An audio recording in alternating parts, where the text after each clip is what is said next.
We're not going back to the park until you go to sleep.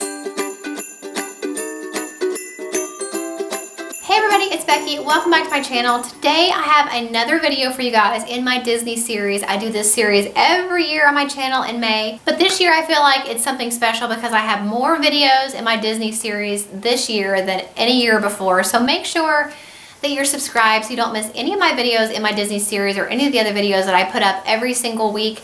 I will also link my Disney playlist in the description box below so you can go back and watch any of the other Disney videos that I have made over the years. I've got quite a few on there, so make sure you check out that link in the description box. So in today's video, I'm going to be sharing with you guys some tips and tricks and just some things that we have learned over the years of going to Disney with kids. We always start taking our kids to Disney when they are 2. And they have both pretty much gone, I think, every year since then. And this year we have a 7-year-old and a 13-year-old. So, you know, I've gone with one kid, I've gone with 2 kids, I've gone with, you know, small children, I've gone with toddlers and older kids. So I feel like I've kind of gone at very different stages every year of the kids' lives. And so I've learned some things along the way that have really helped us to make our trip easy when it comes to going to Disney with kids. Back when we used to fly to Disney, we drive now, but the first couple years we went, we would fly. And one thing we always did was bring our own stroller and gate check it. Not just check it in, like not check it, but gate check it. So basically that means you have access to your stroller up until the very last minute that you get on the plane. So in the airports especially, it's nice because if you've got like gates that are really far apart from each other, or if you've got a long layover and you want your kid to be able to have a nap maybe in their stroller, it's nice to have the stroller in the airport, and then when you gate check it, that way when you get off the airplane, you know, the stroller is available for you to have, you know, pretty much as soon as you get off the airplane. So highly recommend gate checking it. It's also nice to bring your own stroller because that way you don't have to worry about renting one when you get to Disney. You've already got your kid's stroller with you. They're already kind of used to it. You know how it folds up and you know all that stuff about it. So it's going to be easier to have your own stroller than it is to rent one. If you do have to rent a stroller though, I really recommend, instead of getting one from Disney, I really recommend using an outside stroller company. We really like Kingdom strollers. We used them last year because my daughter, my youngest, you know, she does not use a stroller at home. Last year she was 6 when we went to Disney, and I wanted her to have a stroller because it's a lot of walking. And to be honest, I wanted to have a stroller because it's easier to get a kid that maybe is a little bit slower in a stroller and just kind of take off with them, especially if you're headed to a reservation or you've got a fast pass to make. You don't want to be dragging kids behind you that maybe not that fast. So last year, even though she doesn't use a stroller at home, we rented one. We had this whole thing happen. We had rented from a different company and it was horrible. We ended up turning it back in and getting one from Kingdom strollers, and it was just the experience and the quality of the stroller was night and day. Between that first company and Kingdom stroller. So I'll link that video below. It's in my Disney playlist, but I'll try to remember to link it separately just so you can kind of hear my review. This year I'll also be doing another review for Kingdom strollers because we really love the quality of their strollers and their customer service. So if you have to rent one from Disney, my point in saying that is I really highly recommend Kingdom strollers. This is not sponsored. They're not paying me to say that, but that's just what we have learned on our own. That it's a better quality stroller, it's more comfortable, and I think it's probably cheaper to get one through Kingdom than it is to get one from Disney World. Also, if you have any kids that might be afraid of large characters, maybe it's their first time going to Disney or they've not ever seen a big character in costume, I really recommend scheduling any character meet and greets or any character dining experiences later on in your trip. That way you can kind of feel out how your kids are going to feel when they see characters in the park and they see how big they are and how massive they are. You can kind of get a feel of how they're going to handle that, and they can kind of get used to seeing how big they are, and that way when you go to do a meet and greet later on or you go to do a character dining later on, they're not so surprised and intimidated by this huge Tigger that comes to their table. They've already seen him maybe, and they see how big he is and how other kids are interacting with him, and it's probably going to be a lot better off for you than it is to try to go like the first day and we're going to take the kids to see Mickey first thing, and then nobody wants the picture of the kid going like, wah, when they're meeting Mickey. So that might help to reduce a little bit of that happening. So schedule those things later on in your trip, not at the very beginning of your trip. I also recommend bringing whatever music or nightlight or stuffed animal or something that your kid is used to in their at-home bedtime routine. Try to keep their resort or their hotel bedtime routine as much like the one they have at home as you can. Now, obviously, you're probably going to be staying up later, so you might not be able to get them in bed at the same time. But if they have the same comfort items, they have the same storybook, or they have the same stuffed animal or pillow or music that they might listen to at home, it really does help, I think, ease them into this new situation of you sleeping in a new room with a different bed. Maybe you're sharing a bed with somebody, they don't usually sleep with somebody else. So I think keeping that bedtime routine as close to their home routine as possible really does help them to go to sleep and have a more peaceful night, and for you to have a more peaceful night. One thing that we learned for us, and this is obviously up to you and your kids and how your kids are, but everybody tells you to go to the parks early and then go back to the hotel in the middle of the day and let your kids have a nap and then go back to the parks later. Well, we tried that, but it did not work for us. We would leave the park and go back to the hotel to take a nap when our kids were younger, and by the time that we got them ready for like a nap, we would go to the bathroom and they would wash their hands and their face, maybe put them in their pajamas, got them to go to the lay down, quit jumping on the bed, cover up, go to sleep. We're not going back to the park until you go to sleep. We went through this whole thing.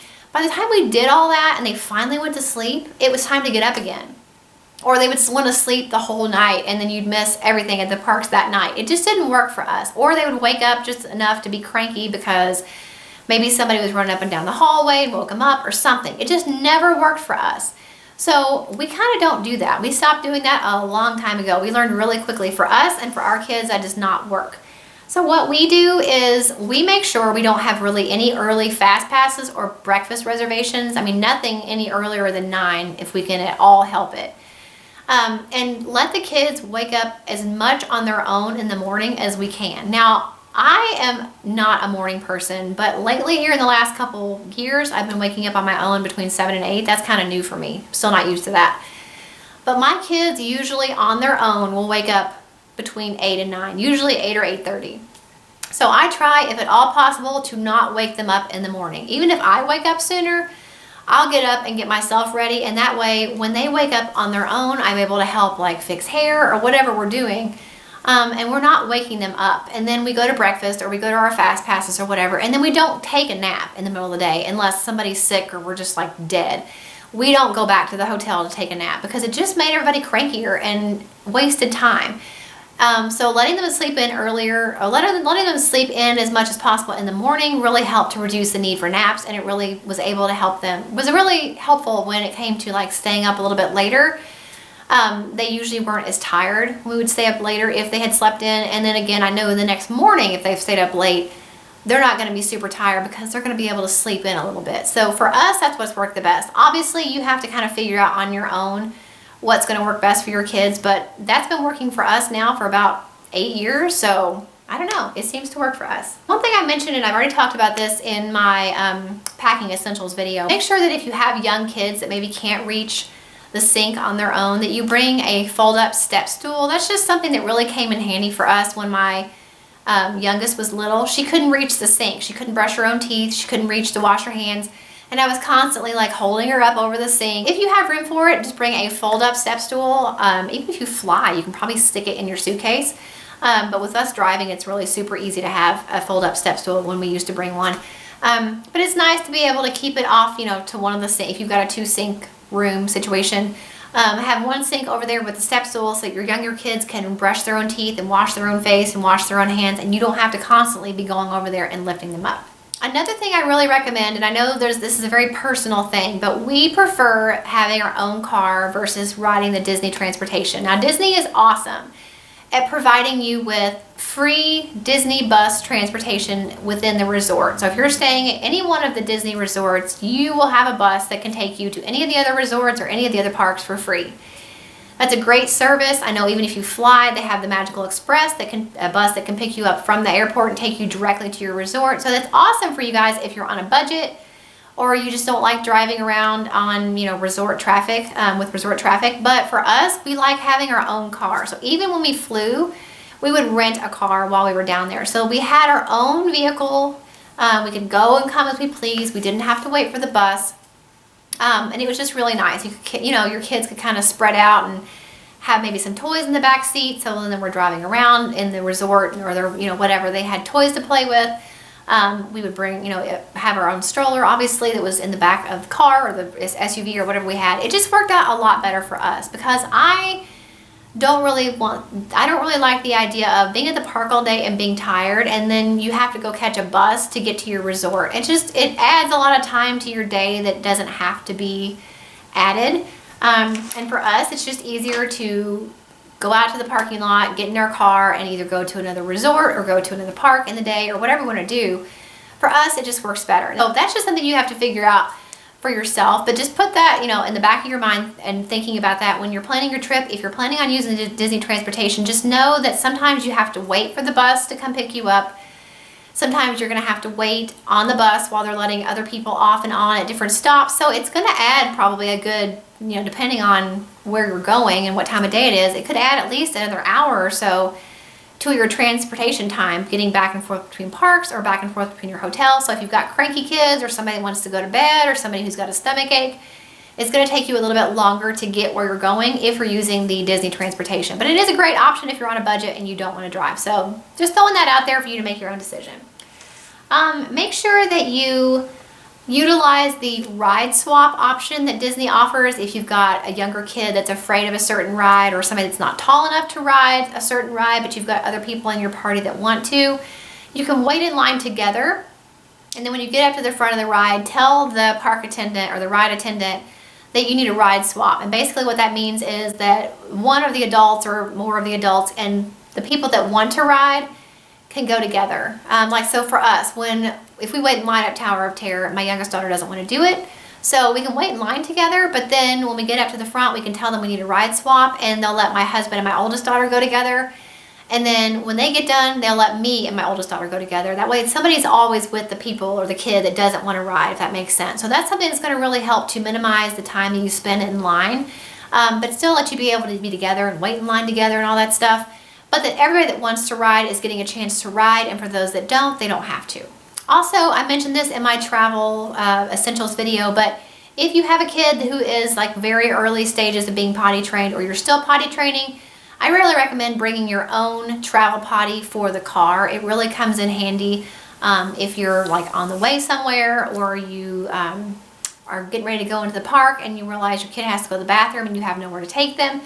And they might not be able to hold it that long. Having a travel potty in the car is really helpful. And maybe even in the hotel. Maybe once you get to your hotel, bring the travel potty in and out with you so that, if you have a kid that's maybe intimidated by a bigger toilet, they have their own little potty that they're used to in the hotel room. So that's just something to think about if you want to bring that with you. My last recommendation for going to Disney with kids is little things that will keep your kids entertained both in the park and in the restaurant. Sometimes you have to wait a while, especially if you don't have a dining reservation, to get to your seat or to your table. And then even when you're at your table, you have to wait for your food to come. So I really recommend bringing like little coloring pads, little notepads. You can get those little play packs that are like sealed that already have the crayons and the stickers and the coloring pages inside. They have all different ones you can get. They have Disney ones. They have the ones like with the markers that don't mark on anything else but the paper. So those are really nice to have while you're waiting in a really long line, or maybe your youngest kid is waiting for their older sibling to go ride something. It's really nice to have those on hand in your park bag. And also we always bring bubbles, especially if my husband and my oldest daughter are off riding something that maybe me or my youngest don't want to ride. We'll go off somewhere shady and blow bubbles and just stuff like that to pass the time that really keeps the kids entertained and meltdown free. I don't think we've ever had a park meltdown, really. I don't think ever. And then just bringing little things like stickers and notepads for your kids to play with in the restaurants or while they're waiting really comes in handy and keeps crying and complaining to a minimum. So those are my tips and suggestions for going to Disney with kids. As I said, we've been every year. I've gone every year just about since I was 9. I missed a few years here and there. And my kids have gone every year since they were 2. So it's been a process of figuring out like, what do we actually need? What is actually helpful? So these are all things that have been helpful for us. Hopefully they will be helpful for you guys, and you heard some tips that maybe you hadn't thought of before that you can put into use on your next trip to Disney. So make sure if you like this video that you give it a thumbs up. Don't forget to subscribe if you're not already so you don't miss any of the videos I put up on my channel every single week, and hit that little bell next to subscribe because that is going to notify you whenever I upload a new video. So make sure you stay tuned for tomorrow's new video in my Disney series, and I will see you tomorrow. Bye.